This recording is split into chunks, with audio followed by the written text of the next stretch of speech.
Welcome back to the channel. I know I've been gone for a couple of weeks, but it's life, unfortunately.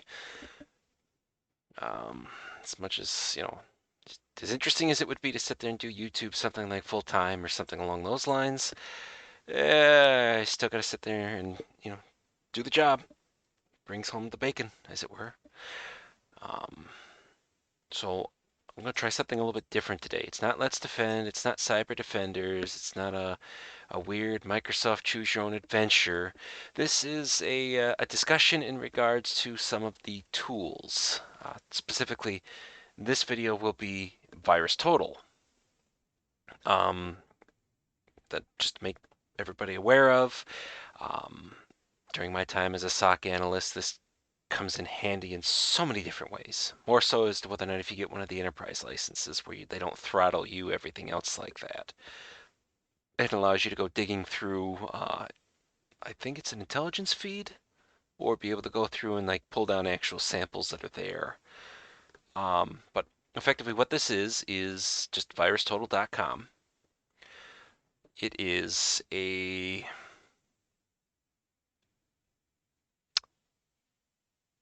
free service provided by Google that basically takes a file, a URL, a hash, and basically runs it through something like 70 different AV engines and a bunch of different, or as to whether or not those AV engines would actually have anything to mark like a bad website. Is it phishing? Is it malware? What's the current consensus on a particular site? So basically, just hitting the site itself, it's rather simple. Uh, you can immediately choose to upload a file. You can do it via URL. Just making sure it's, no, I don't have mouse translated through. Or actually just do a search for a hash. And when you go through and upload something, it will run through. And just a note before uploading anything, you want to be wary of whatever the contents would be. So if you've got a Excel spreadsheet loaded with usernames and passwords, you're using that instead of a password manager. Why you would in 2021, I don't know, but whatever reason. You want to be wary of the information contained in a document before you upload it here. Because I believe that if you do have the paid for service, you can effectively pull down things that were uploaded. So last thing you want to do is upload your tax documents and have somebody pull it down.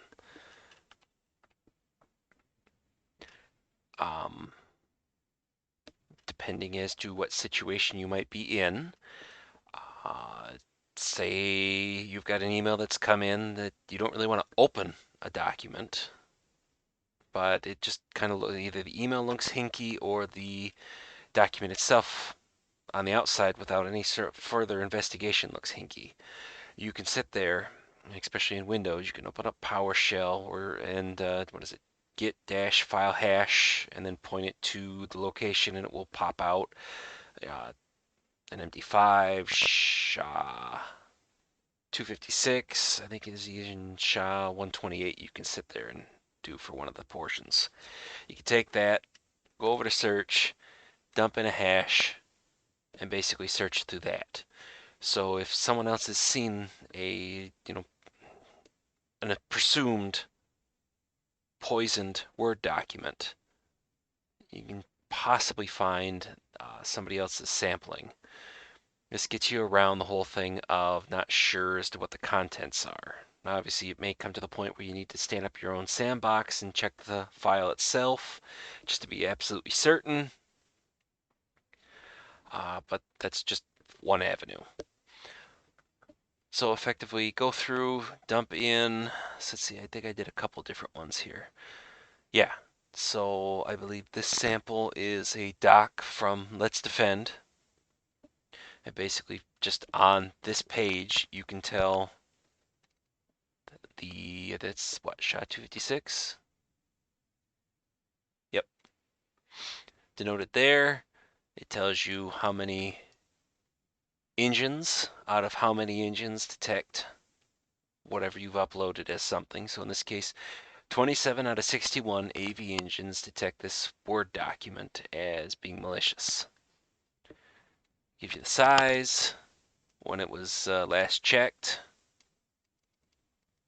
And let me guess, I can't highlight it because it's going to be an actual image. And then to the right of the time and date, gives you a brief description as to what it is. So in this case, it's a Word doc. It also then denotes tags. So calls WMI, that it's a doc, contains macros,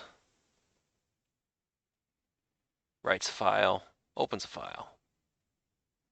And then it breaks down to what the different AV engines all detected as in terms of, so if you had FireEye, then this Word doc would be detected as VB:trojan.Valreria.5427. Or if you had McAfee, it would tell you that it's a X97M/downloader.kt. And you can compare as to those that checked but did not actually have a result for undetected, and those that did not actually process the file. And that's everything underneath detection. If you sign up and create an account here, you can go through and actually do community score for votes and leave items underneath the community tab. So what I would do when Emotet was still a massive thing is when we would get new samples, go through, get get the hash, farm it for IOCs, so the domains, the IPs, anything else that it tries to reach out to, just write a very, very quick summary and dump it in the community tab, along with giving the sample, obviously, a negative vote. Underneath details, you get various things, all the different hashes, what TRID goes through and detects the file as, so obviously 52.6% certain that it's a Microsoft Word document. I'm assuming it's only 52.6 because I believe this was a docx. I don't know, it was just a regular doc. I know that at least with the docx, they're effectively nothing more than just glorified zip files. History. So creation time, first submission, last analysis. What other names it's been detected as? That's been run through. Relations. So you just looking at this, we can tell that at least from the, as it is 2 days ago, the scan, it goes through and tries to make a connection out to this .com address. And it also thankfully tells you that 10 out of 90 engines detect that as bad, henceforth the red. And it just effectively breaks it down from there. As to whether or not there were any dropped files, what IP addresses, all that good stuff. Behavior is where you can take a look at the individual item sandbox. It seems like it changes a good deal depending as to what the sample is here. So here we have BitDam ATP, VirusTotal Sandbox, and then the VirusTotal Zembox.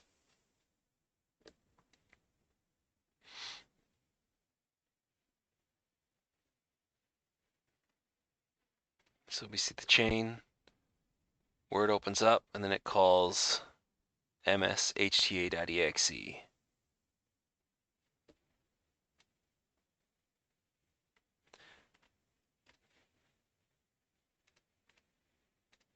So if we take a look at VirusTotal again, we get the HTTP request, we get the DNS resolution, so the .com domain, the IP address associated with it, files open, files written, and it should be more, well, process created, but it still gives us the big meat and potatoes. Taking a look at this.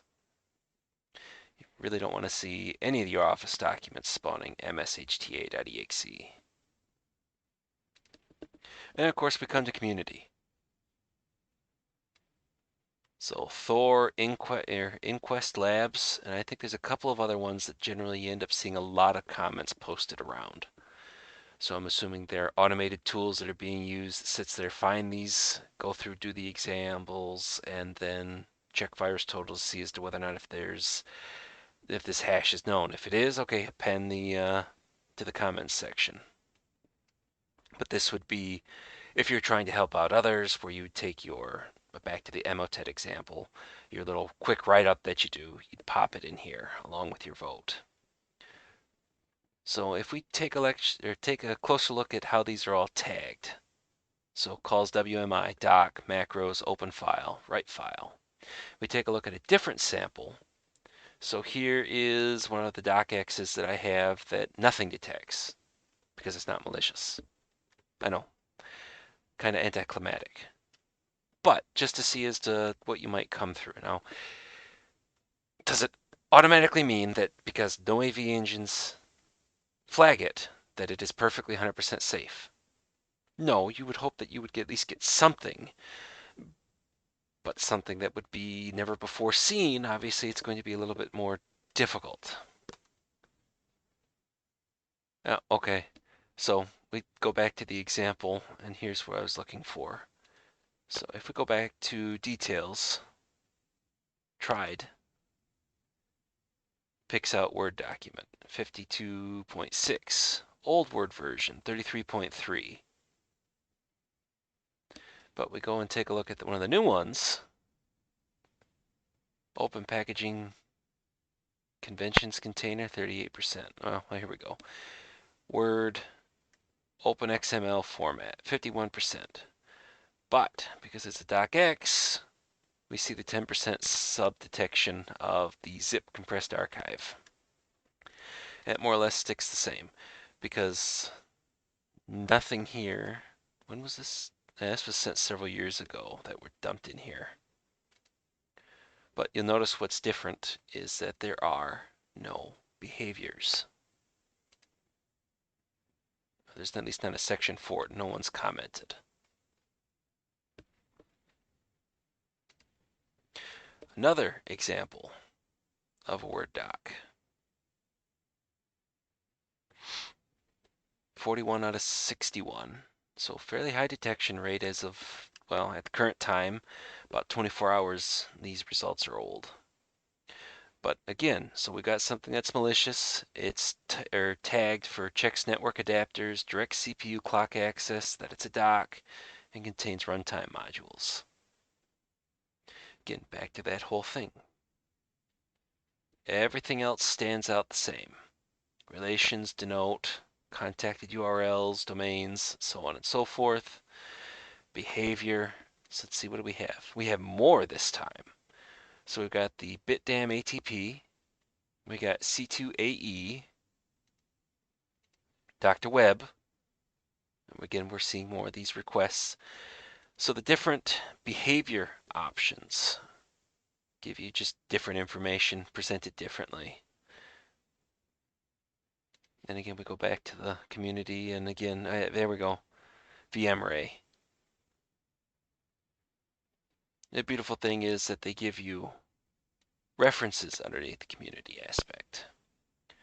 I think this is the last one. Yes. Back to the mentee that gave me the idea. She was working through an exercise, and the whole thing was, okay, you're given a malicious Word document. What CVE is being utilized by that document? So this is the other aspect where these tags come into place. So off this particular one, it's the one very much to the left, it will sit there and tie the CVE to the sample. So in this case, this malicious Word document, which is really an RTF document, is utilizing CVE 2017 11882. It makes it just so lovingly apparent and upfront. But I figured this whole thing, I mean, I can't say that I've ever seen a full-on try to break down inside of VirusTotal, at least in relation to um, in the process of like a SOC analyst, or even just, you don't even have to be a SOC analyst. You want a second opinion on something, but you don't really want to run it through a full-on sandbox. I mean, nothing better than this. Of course, the whole aspect is too is that some of these different things pick up on the exploit. So, like in this case, still the same sample utilizing CVE 2017 1188.2. So FireEye picks up the exploit in there. Fortinet picks that up in there. So I would assume that if it's going to show up in the actual name from the AV engine, it should be attached to the actual tags for the different samples. But if it's not up in the actual tags, then take a look to see what the different AV agents are reporting back. Again, more or less the same. Different names, history, it's all the same up until the point of behavior as to whether or not, if, how many different sandboxes, so like this one here, C2AE or Dr. Web.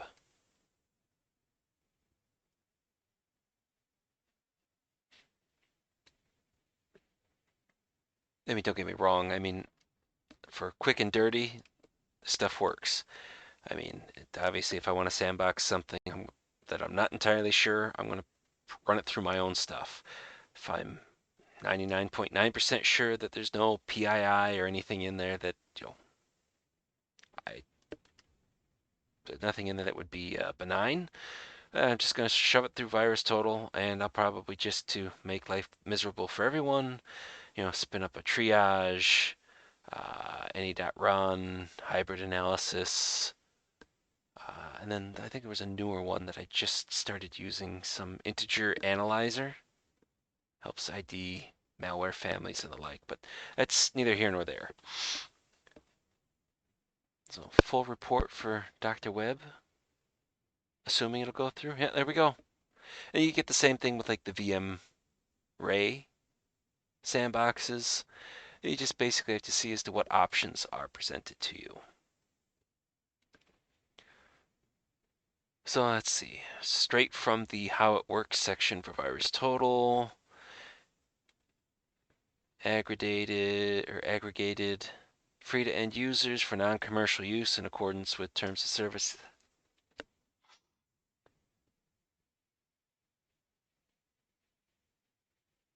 Yeah, upon submitting a file or basic URL, results are shared with the submitter and also between the examining partners, who then use the results to improve their own systems. As a result, by submitting files, URLs, domains, etc. to VirusTotal, you are contributing to raise the global IT security level. Which is true, but it's just the whole aspect of you need to be absolutely certain as to what you've got on your hands before you just start uploading willy-nilly.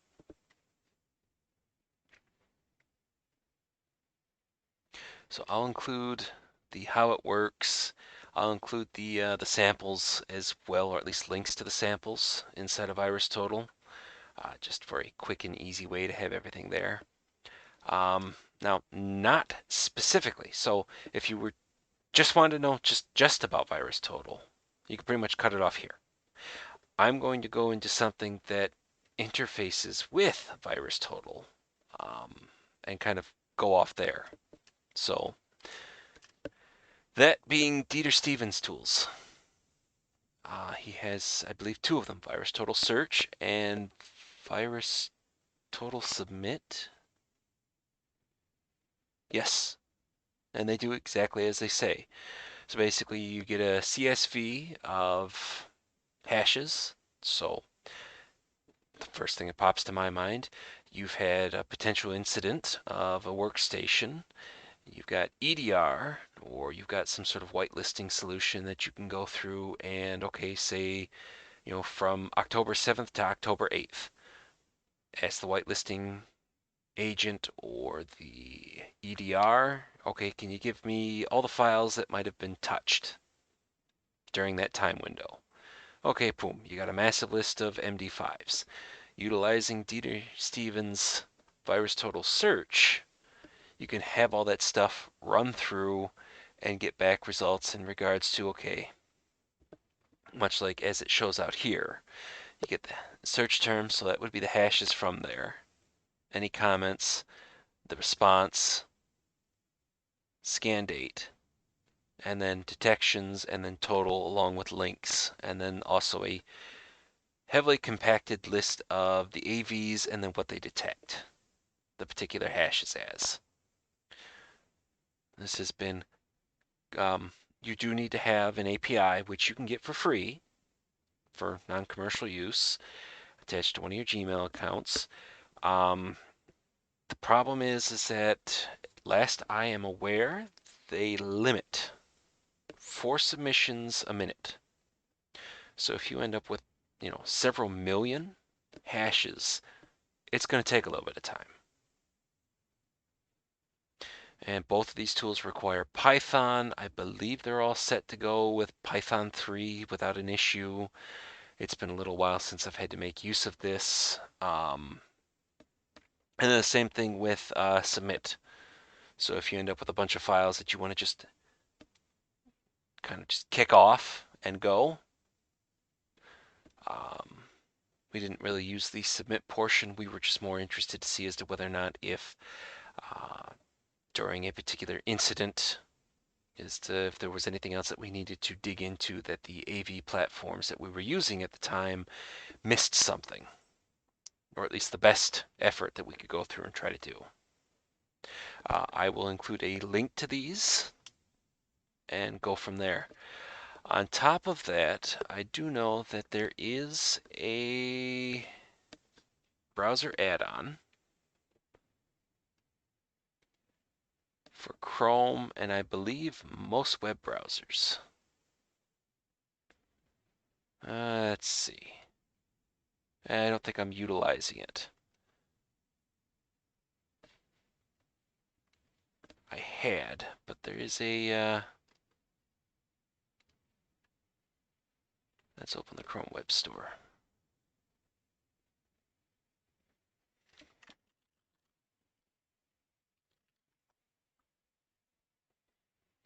Yeah, VT for browsers. Something else that you can take a look at. So when you go through and download something inside your web browser of choice, depending as to how you have the options configured. So as it's showing here, scan downloads with VirusTotal. You can exclude documents, so Word docs, Excel files, PDFs, etc. Same thing then you can do for scanning URLs. It also, as denoted by this, allows you to select some text in the browser window, right-click, do VT for browsers, and scan a link, scan the content of a page, and so on and so forth. It looks like that's offered by VT Chromizer / devs. But since I don't use it day to day, but it's an option if you want to sit there and try to put that stuff together. I would probably highly suggest not or checking the box for don't scan documents automatically, especially if it's your, standard office computer as opposed to your malware analysis box or anything else like that. But so there we go. Recap on VirusTotal and a couple of add-ons or additions that go along with it. So if you've watched my Let's Defend videos, you'll find that VirusTotal is usually the very first thing I hit if I've got a sample of something. There's a good reason for that, because in most cases it can be a one-stop shop. Just depends as to how much information's been pulled at that particular time. Might be able to save you from spinning up a separate session on any of the other sandboxing platforms. But So hopefully you got something out of this. Be kind. Constructive criticism, please. Gonna try to do the same thing like this. If there's positive feedback or negative feedback, take that into account, make some adjustments. I figured I'd probably go through most of the standard tools that I end up using for the Let's Defend videos. And really, that's about it. But so, with that being said, have a good day, and I will see everybody in the next video.